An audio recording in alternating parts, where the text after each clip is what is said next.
Welcome to On Pole Nation. It's Lambo at Lambo's World of Sports under by Sideline Sports Network. Today we're going to be talking about some NFL.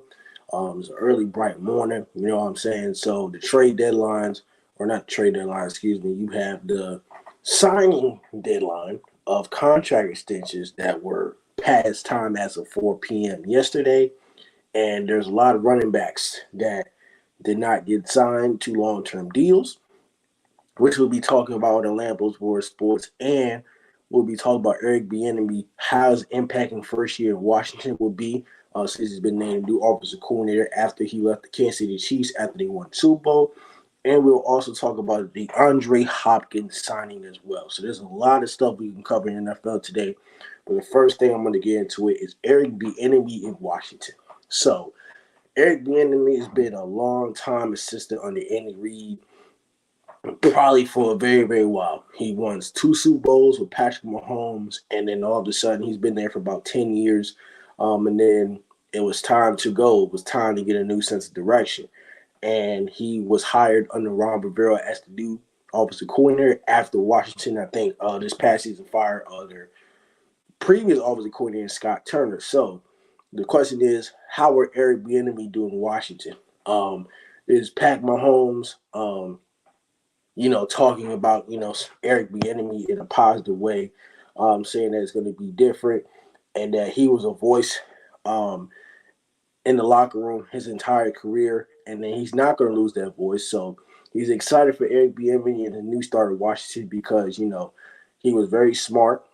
He was very creative, but there also is a debate whether Eric Bieniemy called the plays or if Andy Reid called the plays. So we'll see how that goes along the lines. But I think Andy Reid called the plays, but I think at the same time, Eric Bieniemy couldn't really get a head coaching job. He was a candidate, but I don't know if that has something to do with race or not. But I think going forward for Washington fans, it's just very exciting for having a new offensive coordinator, Eric Bieniemy.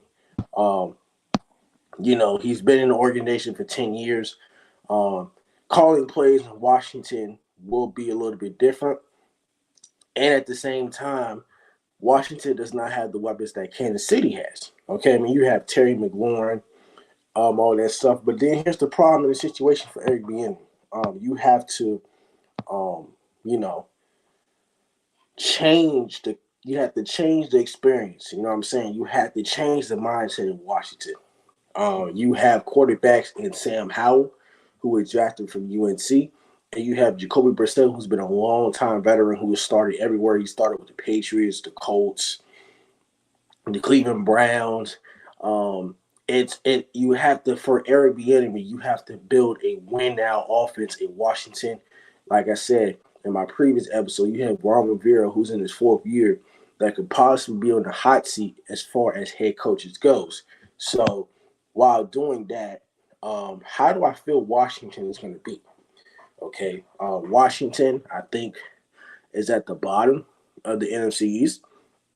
It's just going to be very tough. With those weapons, you don't have a lot of weapons.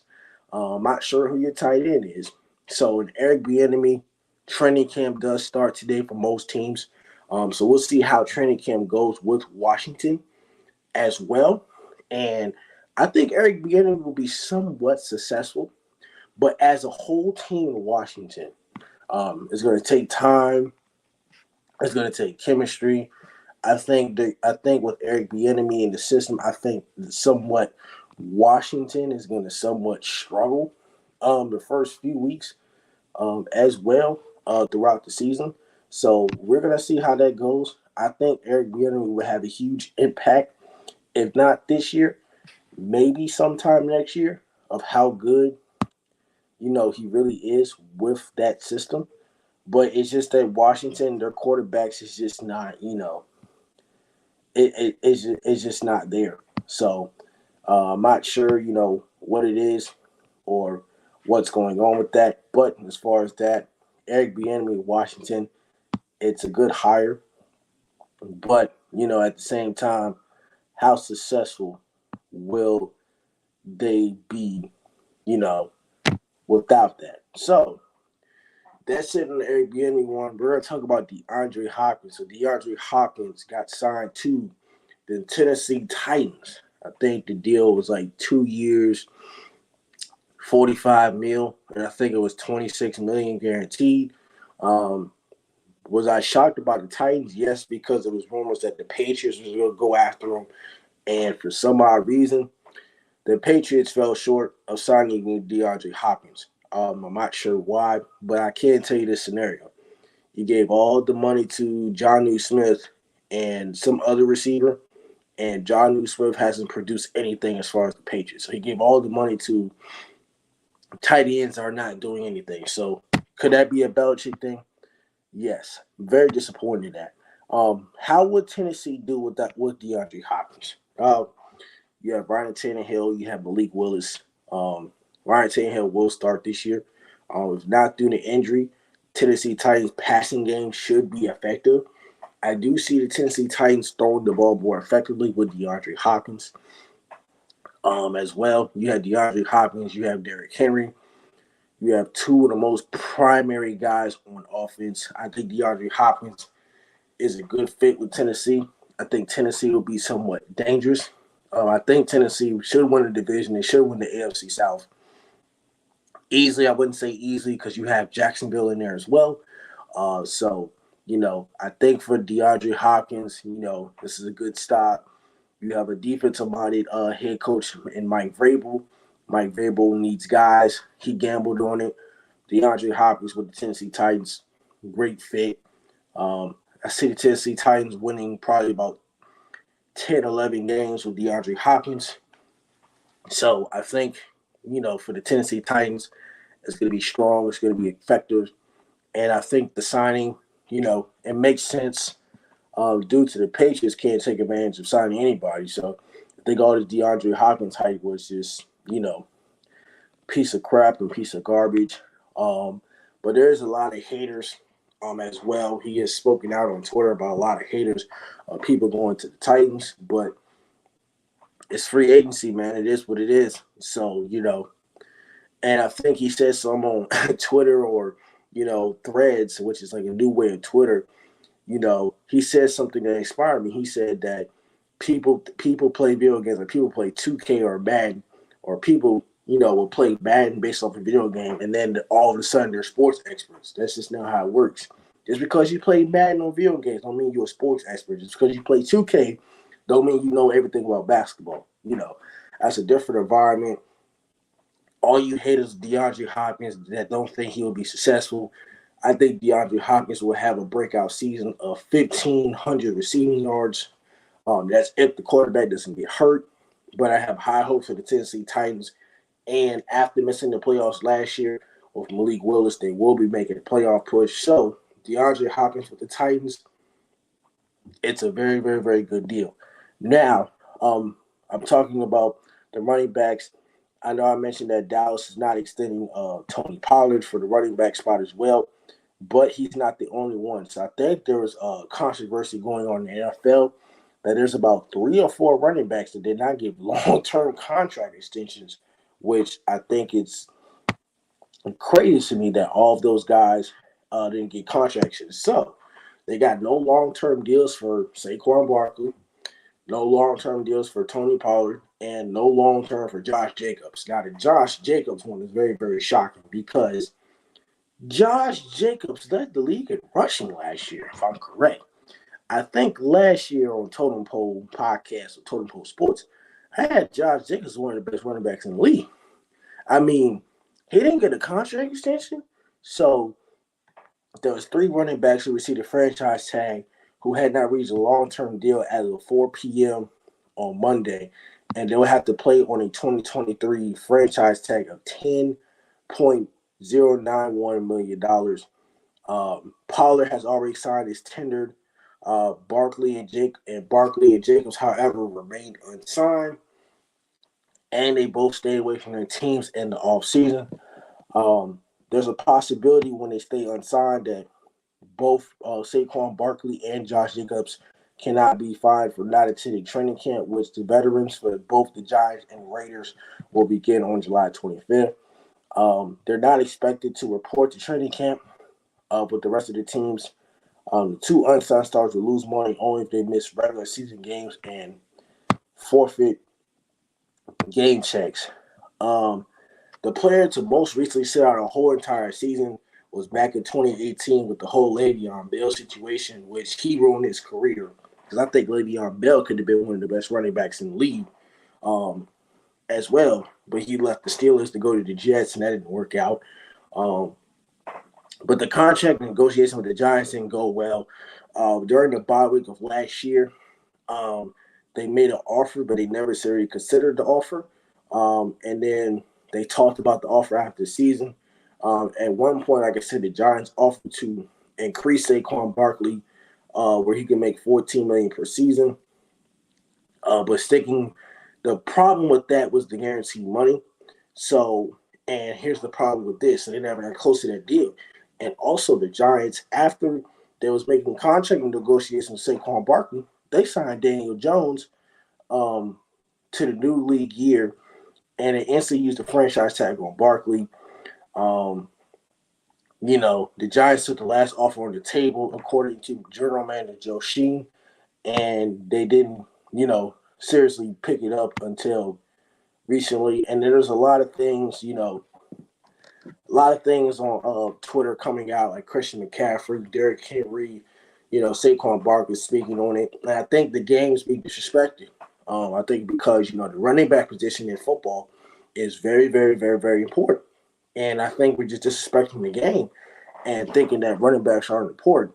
And I think what Derrick Henry also said on Twitter, talking about if the running back game isn't somewhat important, and I'm not really quoting this, but just reading this tweet, if the running back game isn't important, it really take the running back out. And then Najee Harris said that the running back game is very important because, they run through walls for people and whatnot. So I feel like the running back position in the NFL is getting really, very, very disrespected at the same time. So we'll have to see how that goes with that. So Saquon Barkley doesn't have a long-term deal. Josh Jacobs has no long-term deal. Tony Pollard has no long-term deal. The only long-term deals is Deron Payne from Washington with 4 years of $90 million deal. Lamar Jackson, who has a 5-year, $260 million deal. And you have Evan Ingram from Jacksonville, which is 3 years, 41 and $4.25 million. Reed thought that the Giants would give him at least $22.2 million a year, but that is a franchise tag. But I don't see how in the world that you're going to franchise tag a man where Saquon Barkley finished fourth in NFL rushing with 1,312 yards, which, is insane. But, we'll see how that goes. But with the Josh Jacobs situation, I think it's something we need to target on with the Josh Jacobs situation. So the Raiders have presented a deal to Josh Jacobs. He chose to not accept it. He wanted a bigger paycheck. He was a first-round draft pick in 2019 when John Gruden was the head coach and Mike Mayock the GM. He didn't have a fifth-year option that was picked up by GM Dave Ziegler, who was from the Patriots, and Josh McDaniels, former offensive coordinator for the Patriots. Josh Jacobs is 25 years old, and there was rumors in the 2022 preseason that he was going to get traded. Instead, he responded. He led the league in rushing, 1,653 yards rushing and 2,053 yards from scrimmage while scoring career-tying high of 12 touchdowns, and he caught 53 passes. And his famous game, we had the 86-yard walk-off touchdown at Seattle, which was the longest run in NFL last season. He was the first Raiders MVP. He was the first Raiders player to lead the league in rushing since Marcus Allen in 1985. His production surprised McDaniels, who acknowledged that he was used to a running back by committee approach in his offensive system when he ran with the Patriots. They also said that Josh Jacobs wanted to return to Vegas, but it has to make sense. Mark Davis, who has a weird haircut that I made fun of in Total Poll, said it in an annual meeting in March that Jacobs was the heart of the team. And then this, meanwhile, essentially silent throughout the process, aside from certain cryptic tweets. But I think at the same time, I don't know what Mark Davis is doing. You better sign Josh Jacobs because, leaving Josh Jacobs on the table. You had to sign that man. And I think the last running back that's on a long-term contract worth $10 million or more per season was Nick Chubb in 2021, which was exactly as of today, or exactly of today is 717 days ago. And along with Derrick Henry was taking notice of the market of running backs on Monday. And he said at this point, just take the running back position out of the game. The ones that want to be great and work as hard as they can to give it their all in the organization, it just seems like it don't even matter. He's with every running back that's going to fight to get what they deserve. And I think Austin Eckler also took this as well, because I think Austin Eckler had most rushing touchdowns and still didn't get paid. So, like I said, they're disrespecting the running backs game right here. So it's very wild. Austin Eckler said that everyone knows it's tough to win without a top running back, and yet they're acting like they're discardable widgets. He said he'll support any running back doing whatever it takes to get the bag. Also, Tony Pollard would take over running back Ezekiel Elliott, who was released this past offseason. Tony Pollard said in May that he expects to fully be back in training camp after he had surgery to repair an ankle that he suffered in a playoff loss in Dallas. He underwent a tightrope procedure, set up a surgery that requires screws in the tibia and fibula to repair. Like I said, Tony Pollard was named into a Pro Bowl after rushing for a career high of 1,007 yards on 193 carries with 9 rushing touchdowns. He caught 39 passes for 371 yards and 3 touchdowns. Before last season, he never had more than 130 carries or 719 rushing yards in the season. So, with the running backs, they need to pay the running backs. I agree with all the running backs in the NFL. You can't win the game of football without running backs, okay? Just ask Coach Troy Taylor what the running back position means, because running backs mean a lot, and also ask Coach Mark Johnson what position the running backs mean. You can't win the game without the position of the running backs. So, if you're the NFL, Roger Goodell, all the owners, all the GMs of these teams, please pay your running backs good money. Please pay them. The Browns are smart enough to pay Nick Chubb. The Tennessee Titans are smart enough to sign Derrick Henry, and the Saints are smart enough to give Alvin Kamara the money. So all the teams, please extend your running backs. They need the money. The running back is the most important position in the game. Thank you, Totem Pole Nation. Don't forget to like, comment, and subscribe. This is Lambos Water Sports, presented by Sideline Sports Network. We'll tune in later for more content. Lambos Water Sports, we will be catching you later.